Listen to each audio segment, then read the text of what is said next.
deal of whenever Forrest Gump and the girl go hide in the fields and they start praying that her father won't find her and the birds fly up and things. Somehow I get that out of it.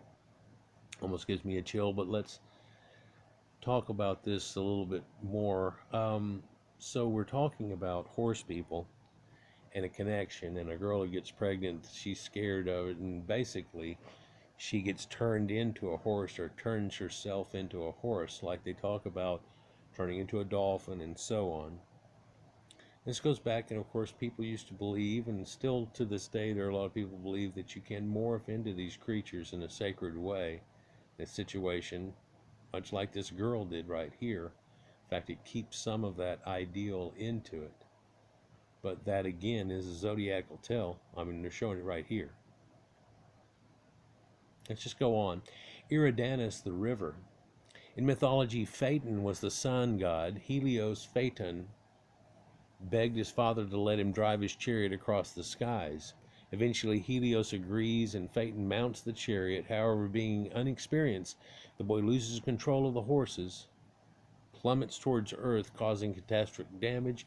Finally, to prevent further damage, Zeus strikes down the boy with a thunderbolt, plunging him into the river Eridanus.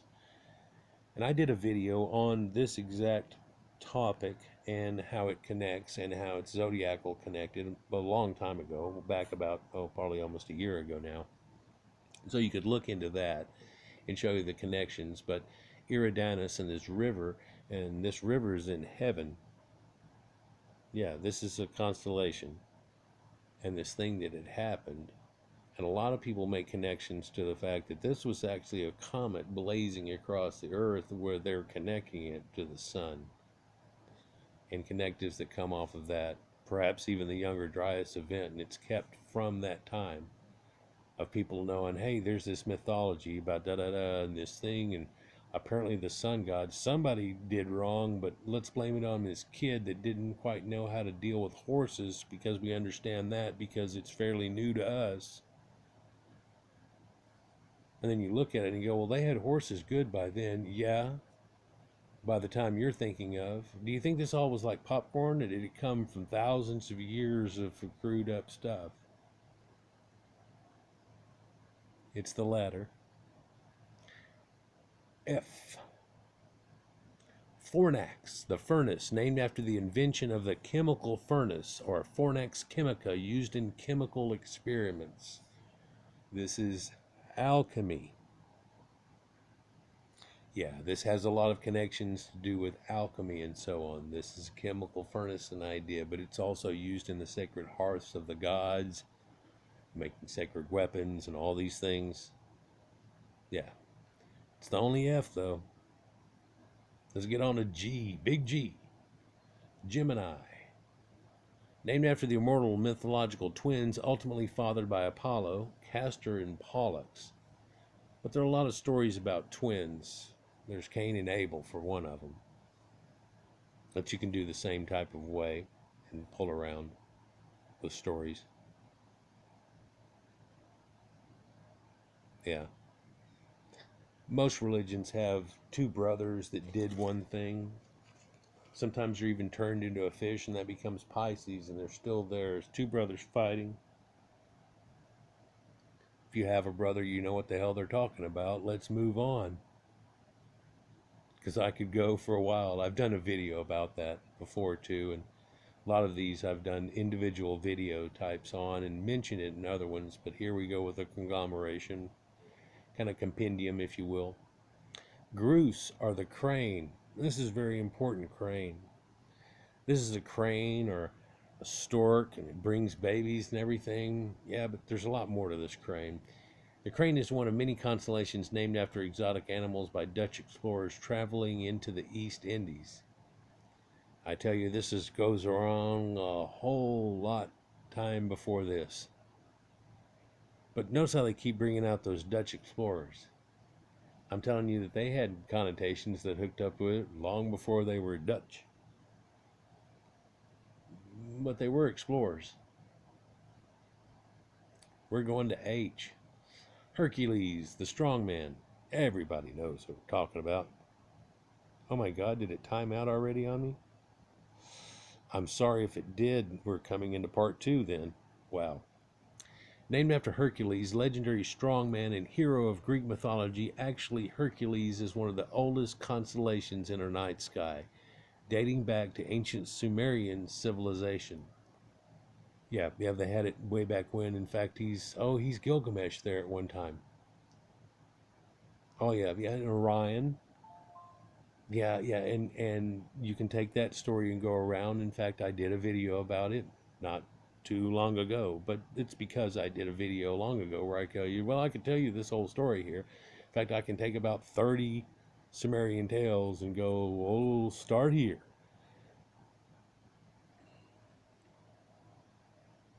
Horologium. It's a pendulum clock. There's a clock in the sky? Well, yeah, but a pendulum, and that has something to do with other things. Whenever it swings back and forth, it's got other things connected to it. It's another constellation, though, named by French astronomer Lacaille, originally named the Horologium, after Horus and horoscope, oscillatorium, or pendulum clock. The constellation honors Christian Huygens' invention of the pendulum clock. I mean, it does in a modern day, but before there were other secret things that were connected to, and a lot of these secret things, of course, were kept sacred. They were kept hidden and so on, and all this esoteric knowledge. And amazingly, a lot of it we've just turned and gone past now. Oh yeah, gods of this earth just a long time ago.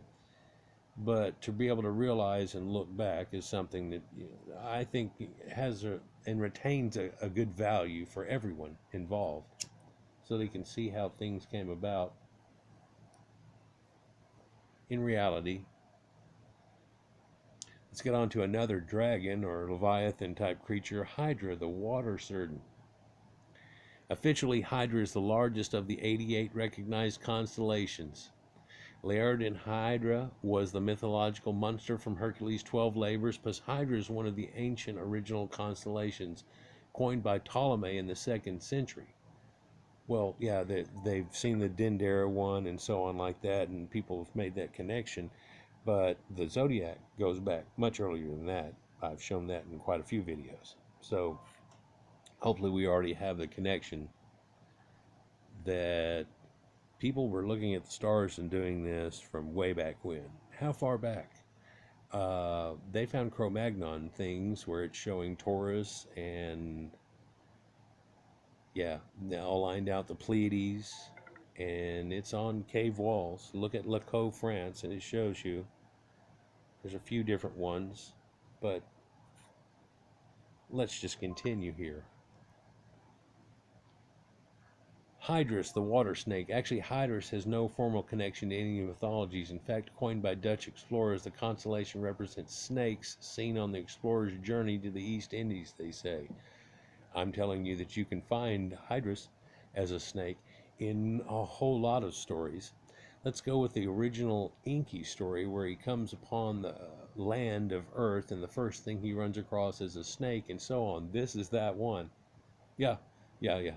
So it goes way back when, and it's the ones that people used and connected from a long time ago. But again, we're going with the Dutch and the East Indies situation and all of that, and you're coming about. But it comes about for much earlier than that. Look at those glove type things. That's pretty cool.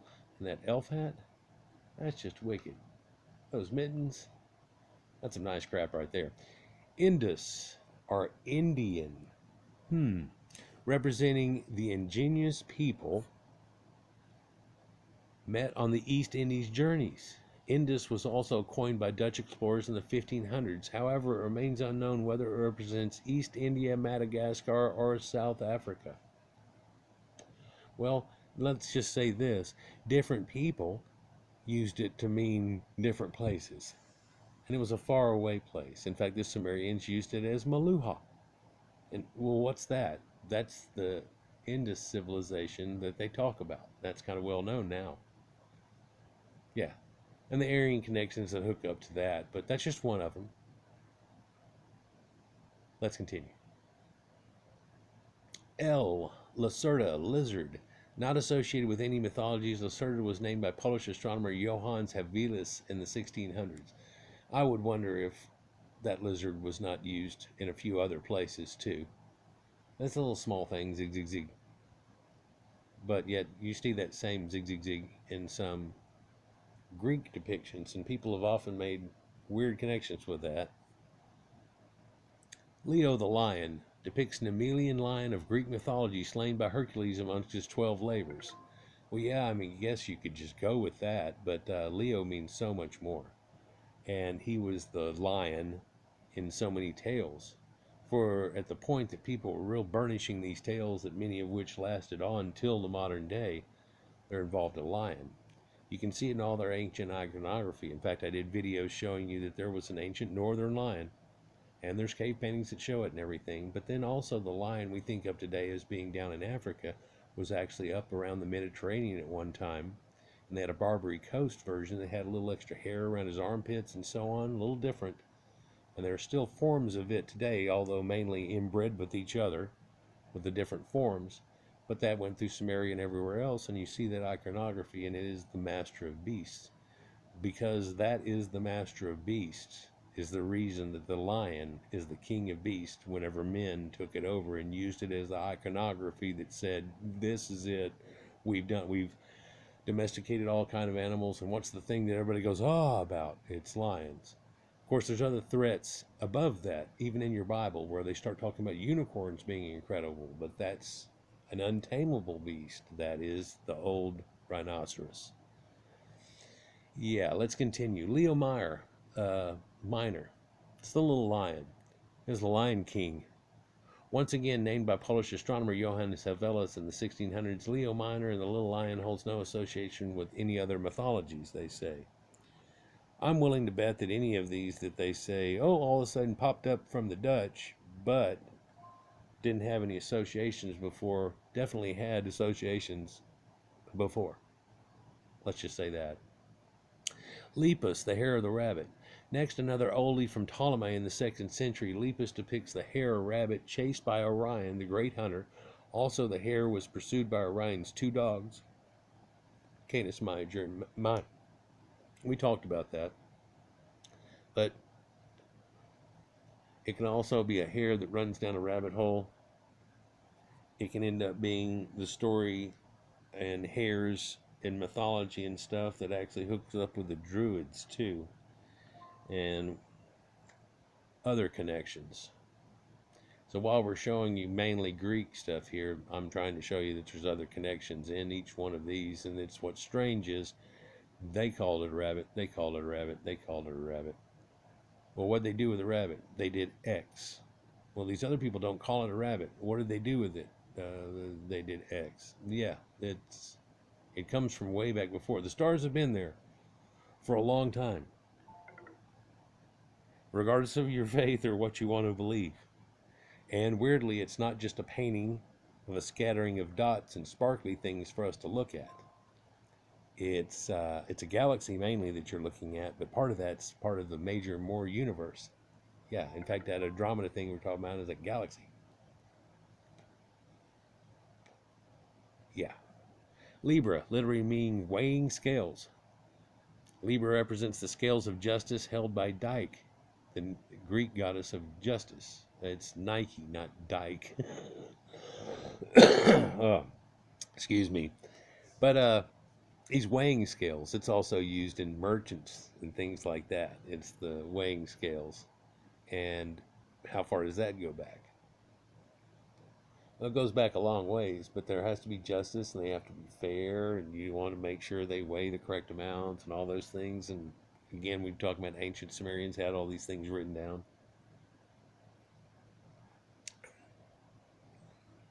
Lupus, the wolf, was named by Ptolemy in the 2nd century. However, it was not associated with a wolf until the Renaissance period. Plus, other cultures associated the constellation with beasts, wild animals, and more. Often the wolf was thought to be sacrificed by the centaur. Well, if you go around the story, you can get that out of it. But in reality, like they say, many cultures use this for different things. That is the beast that is chased by the hunters or doing things like that, like Beauty and the Beast and so on. It can be used in many ways. A lot of these tales are something that are written in the skies, and because it follows a common thing like that, it seems like that's the reason it caught on. What it also catches on at the same time is a moral and a value and a way of looking at things, and it's something like a cartoon in your mind, and it's your own, and so you can embrace it. You follow me? How about Lynx, one of my favorite cats? It's another newer constellation, supposedly by Polish astronomer Hevelius. In fact, he named it after the lynx because it's extremely faint and requires the eyesight of a lynx to see. Now, see, some of these constellations are super bright, and the 12 that we know of are made out of super bright stars, but there are other ones that are weakened in the background and so on. And sometimes they use that weakened state to say it's a weakened thing, or that this happened, or it runs away, or things like that. Yeah. Lyra the Harp, representing the lyre or harp of Orpheus, or David. Lyra was a Greek poet and musician, a bard. Finally, the poet died at the hands of Bacchantes, the loyal female followers of Dionysus. And so when we hear about the lament of Dionysus and why it's always played on a kithara or an ancient harp, it makes good sense. But then again, many of the old tales were done so and done in song. That has more to do with it. And hey, whenever you look at that Donald Duck thing I got coming up, it will show you about the lyre and harp and what they had figured out in that time, but also I explained there it goes back much further than that. It's accredited to him. Mensa, Table Mountain. In Latin, mensa means table. While mapping the skies in South Africa, French astronomer Lacaille named the constellation for the Table Mountain that's in that country. But I'm willing to tell you that it looks just like a ziggurat, and that other people had used it for this sacred mountain long before.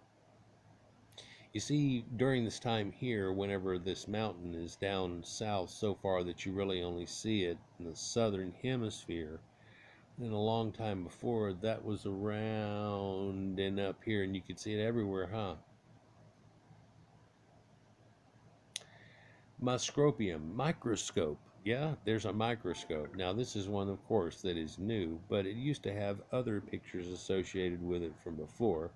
But it's another French-born constellation by Lacaille, the astronomer, named the constellation after the early compound microscopes used widely in science of the 1800s. Is there a telescope too? You bet. You bet. How far do telescopes go back, though? I've got a video about it.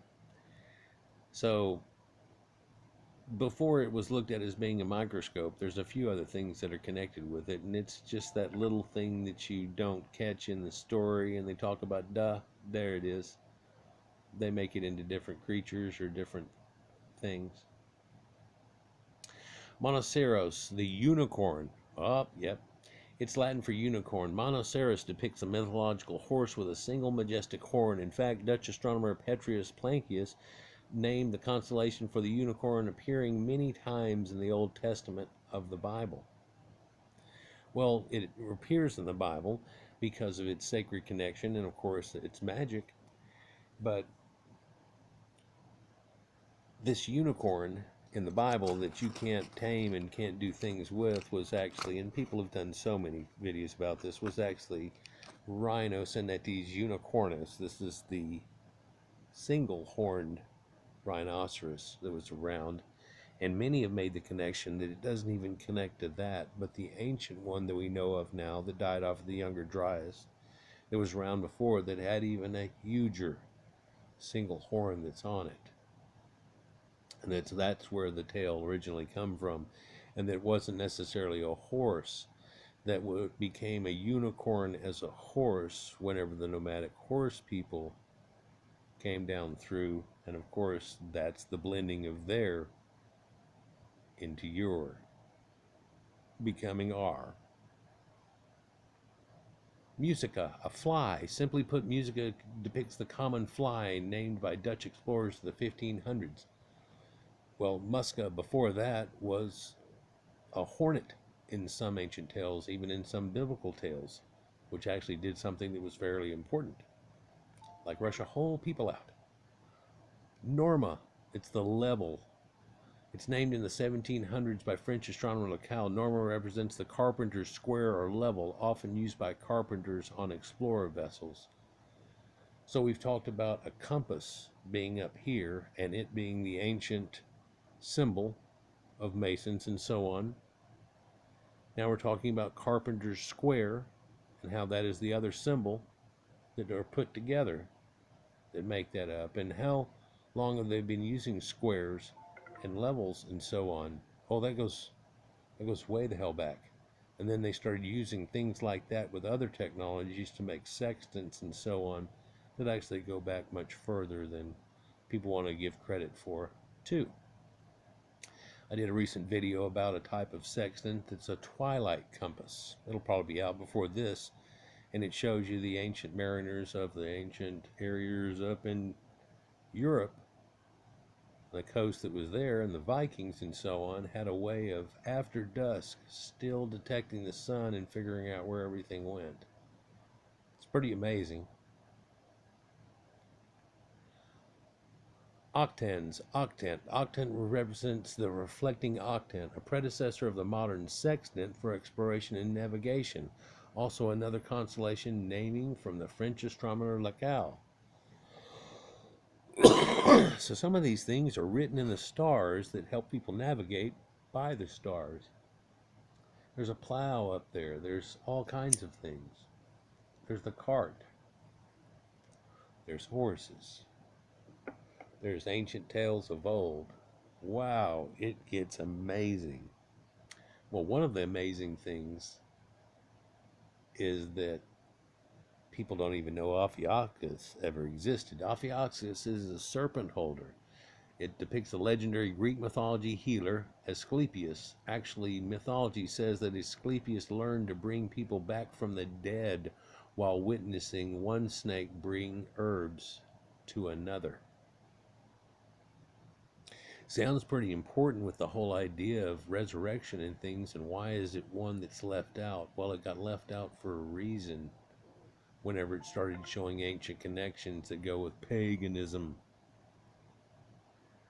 But they say here that Ophiuchus depicts the legendary healer Asclepius. I'll tell you that in ancient Egypt, it used to be Imhotep, who was known as a great healer. Yeah, in other ones, it was brought about. It brings about eventually the idea of a healer having that snake wrapped around a rod, which we know as the caduceus.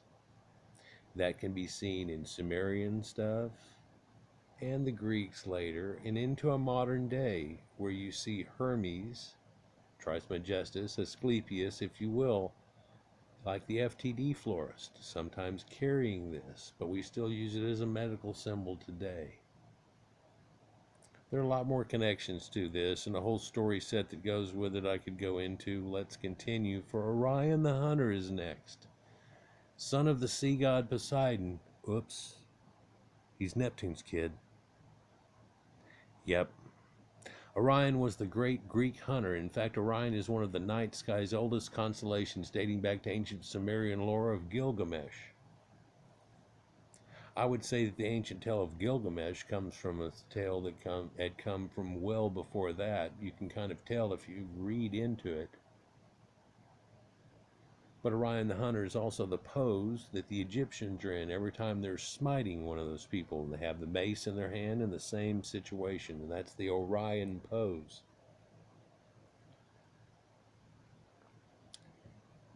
It's a hunter fixing to attack a bull also.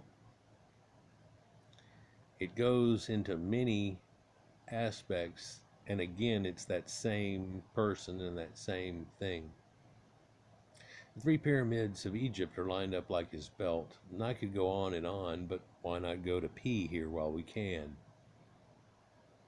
For I've got to pee. Pavo, a peacock or a phoenix. Introduced in the 1500s, pavo depicts a Java green peacock, usually seen by Dutch explorers while exploring the West Indies. But then again, that connective of peacocks goes way back when, and people have made the connection of phoenix. Maybe there's the phoenix down here below and it'll go back to it, but this doesn't seem to have a cross-reference in thoughts, just their original names in order. Pegasus, winged horse. Pegasus was a white, majestic winged horse of Greek mythology. In fact, the horse was said to have sprung from the head of Medusa when she was beheaded by Perseus, and then Perseus tamed it and rode it to fight off the Kraken and turn him into stone, being a ideal of killing Leviathan or the Yam or the sea beast. And here we go again with something that's iconography thrown out as a pictograph in the stars from ancient cultures. In fact, Perseus, that Greek hero dating back to Ptolemy, the 2nd century, Perseus was a true Greek hero. Not to mention, the hero was a whopping 6 constellations associated with his legend. Actually, there's more. 6 is the major ones, but there's some more whenever you go around it. Even Bubo the owl and so on. Yeah. Ooh, the phoenix or firebird. Sacred to countless cultures and mythologies, phoenix represent the firebird. Also, it was introduced by Dutch explorers of the 1500s. I say not. I say they tell you everybody had this countless of ancient ages, and then they go, introduced by Dutch. Have you noticed a trend here on these supposed new constellations and the type of people they come from? Have you ever studied where they came from before that? What about before that? What about before that? Pictor, the painting's easel. Latin for painter, Pictor was named by the 17th century French astronomer Lacaille. Indeed, the constellation was named to honor the palettes and easels of great painters of our time. But in Egypt, they have a connection that said that it's for the scribes thing. And they do the same thing in Sumerians, and it has the same connotation with it. Pisces Fish, one of the zodiac constellations. Pisces represents Aphrodite and Sun, Eros, turning into a fish to escape the monster Typhon, who I've done a video about, and his connection to Seth, of the Bible, their third kid, and Sethites and so on in ancient lore, which comes across as hard mythology. Also, this constellation was coined for the 2nd century by Ptolemy. So they're saying that it goes on there, but there are stories where it goes from before, and I've made connections too, even just earlier in this, how at times it goes with brothers. Here's one, or Aphrodite and Sun, Eros, his son, and Eros, 2 guys, turning into a fish to escape that monster Typhon. Pisces austrinatus, or the southern fish. Pisces austrinatus dates back to Babylonian times. In fact, in Greek mythology, the fish is often depicted drinking the water of Aquarius. And now we have that Oannes thing again that can be used. Well, then that's the Oannes one. Oh, yeah, that's the major one thing. And then whenever they start telling the tale, there's more fish and more things that go along with it up over here. And here's a person, here's a person. Then we come back around to it, and I can start talking about him again and go back around again. Some of these tales flip the whole thing. It's amazing. One other thing amazing about it, some of these tales incorporate ones that wouldn't be visually seen necessarily unless you knew it from ancient times or whenever it was in the sky and so on and all that. And they've still got them picked out. So even though it goes beyond the horizon, boom, they tell you stories. Quite often this is when something falls into the sea, like we talked about before, or goes hidden, or goes behind a mountain, or goes this way or so on. It's amazing. Puppis is the stern of Argo Navis. Yeah, the Argonaut ship. This is the stern of it. Originally named for the Argonauts' vessel, Argo Navis, in which they sailed aboard to retrieve the Golden Fleece. In fact, Argo Navis is the stern of the ship, was once represented by a single larger constellation. However, during the 1700s, the constellation broke into several smaller pieces, like the stern. And so the ship ends up breaking up. Well, no, it's still there. Take a look. Look it up. Pyxis, like pixies? Yes. Represents the mariner's or sailor's compass. In fact, this was another 17th century constellation named by Lacau. Well, this is a representative of a modern compass, but before, its cross representation was taken and used by a lot of people and ancient sailors. In fact, the Phoenicians have hooked up with they're talking about, which other people have said, oh, this is it. Pyxis. Have anything to do with the Pictish people? Probably. Reticulum or reticle, named for a reticle or fibrous piece of a telescope or microscope's eyepiece. French astronomer Lacaille named the constellation to honor the reticle in his telescope used during the 1700s to observe the South African skies. Bet it was something before then, perhaps. Yeah, once you get out in the open and you can really see the skies, there are a lot of more constellations than usually meet the eye. But in our modern day, there's so much influx, all you really do see is the brighter stars, so it points out the major ones, but it leaves out a lot of the minor ones. Let's go on to S and see if we can get through with it in this one. Sagitta, or the arrow, with Sagittarius, depicts the Greek mythology arrow used by Hercules to slay the eagle that was gnawing on Prometheus's liver. Gross. And Prometheus, of course, is in the Caucasus Mountains, and he relives this day and day and day and day and day, but Hercules stopped that, his endless suffering. Sagittarius was an archer, depicts a centaur aiming an arrow at Antares, the star of the scorpion's heart. See Scorpius. Well, there's a lot of times whenever certain things aim at certain things, like whenever the great bear points at the polar star. Yeah, and that symbology is used in a four-way symbology, a tetragrammaton, if you will. Oh, snap. But here again we have horse riders that are using archer. The horsemen, centaurs, using arrows to help something out. So again, the Greeks are full of it, right? Scorpius, that scorpion he just talked about, was first named by Ptolemy. Scorpius represents the deadly scorpion that kills Orion the Hunter. In fact, it is thought that Orion still runs from the scorpion, as the two are never seen in the sky at the same time. Well, there's things that go along with that, but there's scorpions in the gates that Gilgamesh has to go to, and this, that, and the other, and these scorpion people and so on, and that has to do with that. And Scorpius goes from way back when. Yeah. In fact, King Scorpion of Egypt was supposedly named after it, the dying of that age, but then that doesn't fit with their timeline, does it? Sculptor. Yeah, there's a sculptor up there representing the sculptor Scudio. The sculptor was named by French astronomer Lacaille in the 1700s. Makes you wonder if it'll go back much farther than that. Scutum. It's a shield. There's a little shield in the sky just sitting there, sometimes dropped by a warrior. Named by Helvius in the 1600s, Scutum represents the shield of a Polish king, Jan III, worn in the victorious Battle of Vienna in 1683. I'm telling you that little thing, it's just really a jag that goes chung chung like that, dot dot dot dot. And that's been named a whole bunch of things other than a shield a lot of times. Just a little piece sitting in between other constellations that make a little constellation. What can I make out of that? Well, you can make a lot of things out of that with just that many dots. Serpens, or the serpent, represents the snake held by Asclepius, the great Greek healer depicted in the constellation Ophiuchus. And so there's the great dragon in the sky. It's huge too. It takes a large portion of it. In our modern day, we see it between the end of November and December 15th or 16th or so.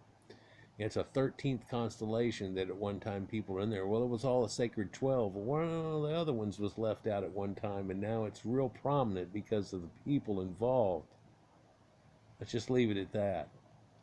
Another constellation named by Polish astronomer Helvius, named after the astronomical sextant used to measure star position. So there's the sextant in the sky. Taurus the Bull. Taurus the Bull is another ancient constellation dating back to Ptolemy. No, it goes way back. In Greek mythology, Zeus morphs into a bull to seduce and kidnap Europa, beautiful daughter of Phoenician king Agenor. And so, yeah, that's where Europe got its name. So it shows you connections. But let's just say that that bull, Taurus, is also the same bull in the great Golgolana of the tale of Gilgamesh. But in a time of Taurus, it was lined up straight. That's the one. That's the thing. Well, there was Aries and things. Oh yeah, well there were people hanging around and looking at stars well before that, and they named it Taurus before it even came into it, knowing what was coming. In fact, they projected it through around the whole zodiac long, long ago. There's a telescope, like I told you. Yet another constellation named by French astronomer Lacan. In fact, one of the many constellations named after instruments and tools of the time. Telescopium depicts the type of refractor telescope, and it's like a little telescope sticking out, just like you would use on a ship when you see pirates using that little telescope there. Not a modern one that you think of real pretty much, but you could draw the legs on it in a tripod and call it a modern one. Here we go. Triangulum, or triangle, another oldie from the Ptolemy century. Triangulum simply depicts a triangle because of its geometrical visual shape. Also, Greeks knew triangulum as deltaton because it resembled their triangle letter delta. Yeah, delta comes from a triangle symbol. In fact, a lot of the ancient symbols made up letters, and that's the reason we use them today. And if you look at the way this lettering is done, it's very blockish formed, and usually ancient Phoenician and so on, and it all goes back to geographical symbols. It goes with sacred things, sacred geometry, working with the sky. It's amazing. But don't tell me that they didn't know a triangle before Ptolemy, and nobody knew duh. Triangle goes way back before then. Being able to see three in the sky as a triangle helps bring about things like pyramids, sacred geometry, and things like that come out of it. And that goes way back. But there's a southern triangle too, bud. Yep. Triangulum Austral is not associated with any mythology, supposedly. Basically, it represents the triangle configurations observed in the skies. Oh, here's a triangle. Oh, nobody else ever saw a triangle. Toucana, or a toucan. The toucan represents the exotic bird likely seen during the 16th century journeys of Dutch explorers. It's also been called a pelican or a stork sometimes. Brings your kids to you. It goes through an old state.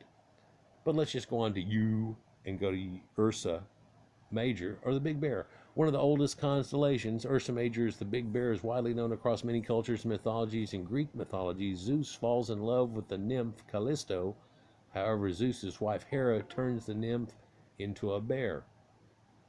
In your Bible, there's a story where kids start laughing at a bald man, and he 6 bears on him and stuff, and people have said, oh, that whole story's right here in the zodiac type of thing. But also this bear spins round and around, and it aims at the pole star here, and that'll end up making a swastika type symbol over time if you pay attention to what's going on. But then you would have to have looked at this spinning around and made all these computations and ideals on it, and that shows you that it goes way back. Well, hell, they found the swastika going back well into the Ice Age. It's not something that was from 1940s in any way. And many cultures have it, even in the Americas, from a time before they ever even came into America, if you will. So some of these things go way back.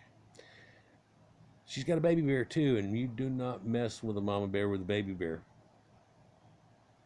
People that used to kill ancient cave bears knew that fact real well. Ursa Major represents Arcus, the son of Zeus, and nymph Callisto, Zeus's affection. In fact, both characters morph into bears, hidden among the sky, protected from Zeus's jealous wife Hera forever. But then we also have the fact that, well, did Zeus make love to a bear?